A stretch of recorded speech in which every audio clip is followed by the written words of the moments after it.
Assalamualaikum warahmatullahi wabarakatuh. Jumpa lagi dengan saya Pak Bijasman, Network Builder Indonesia. Banyak pertanyaan yang kita terima sebagai seorang network builder.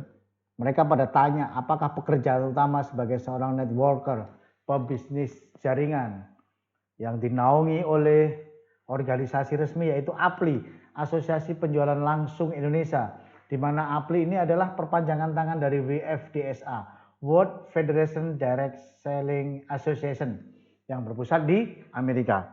Apa pekerjaan utama sebagai seorang networker? Sebuah profesi yang sangat bergengsi, ya. Salah satu profesi termahal, 10 profesi termahal di dunia. Apa pekerjaan utamanya seorang networker ini? Ya, oke. Yang pertama, Bapak Ibu, seorang networker itu harus membangun tim builder. Membangun tim dia. Harus tim builder. Membentuk sebuah jaringan, membentuk sebuah tim. Melakukannya yaitu lewat presentasi. Ya, atau pengenalan bisnis.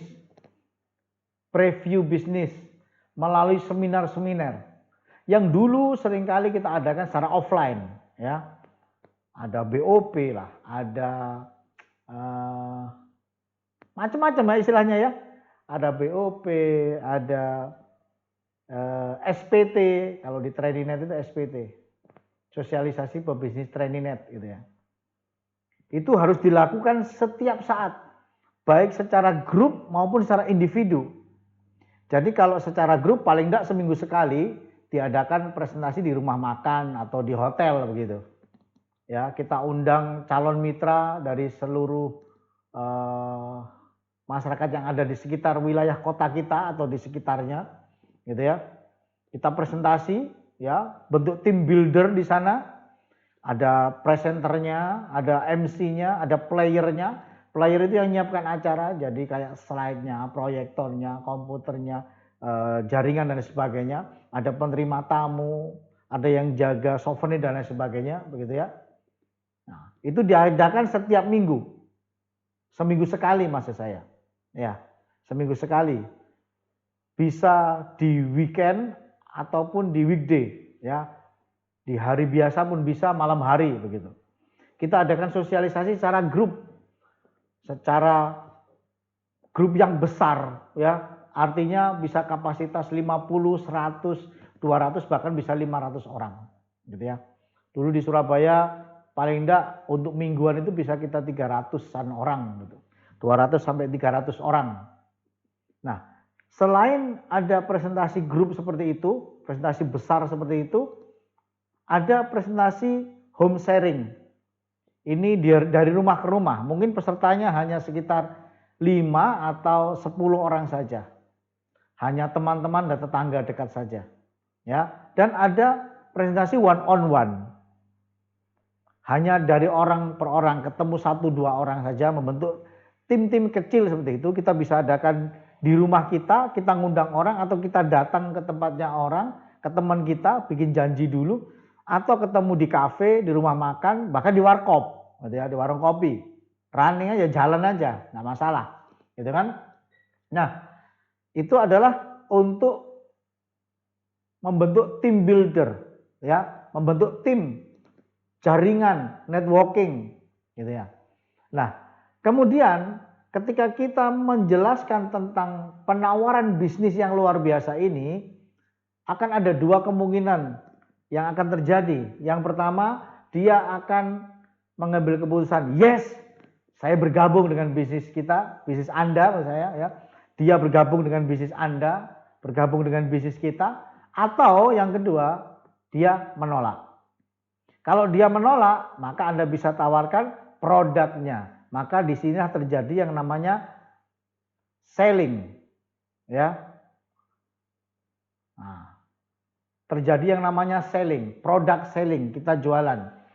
Ya, kita tawarkan bisnisnya, jika tidak mau baru kita tawarkan produknya.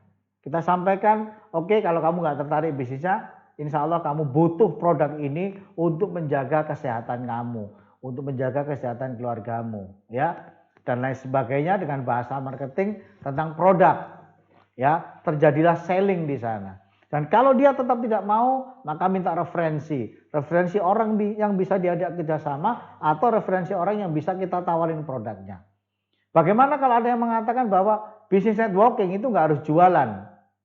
Di satu sisi iya, kalau kita pakai produk sendiri, ya, seperti di Trendynet ini memang tidak ada kewajiban jualan, cukup dengan pakai sendiri saja nggak masalah.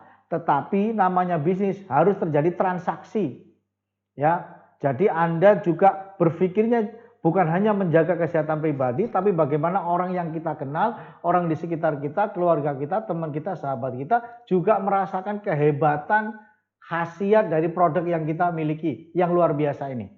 Jadi mesti sharing, mesti cerita. Itu secara tidak langsung kita juga yang melakukan namanya selling, yaitu jualan, gitu ya.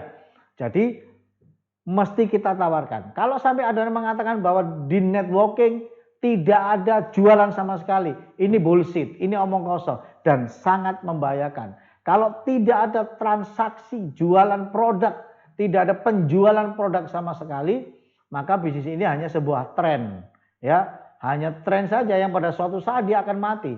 Bayangkan, hidupnya perusahaan adalah dari perputaran produk, ada transaksi di produk.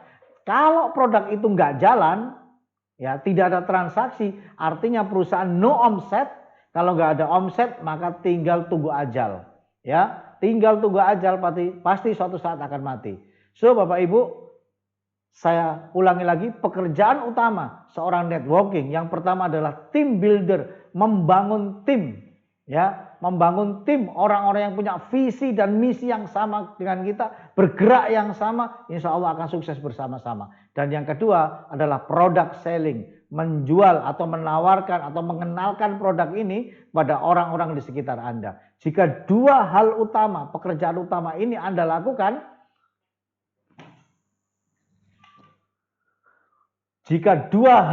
dua pekerjaan utama ini Anda lakukan, insya Allah kesuksesan pasti akan Anda raih. Oke, itu saja materi kali ini. Sampai ketemu di puncak kesuksesan. Terima kasih. Assalamualaikum warahmatullahi wabarakatuh. Salam 1 miliar.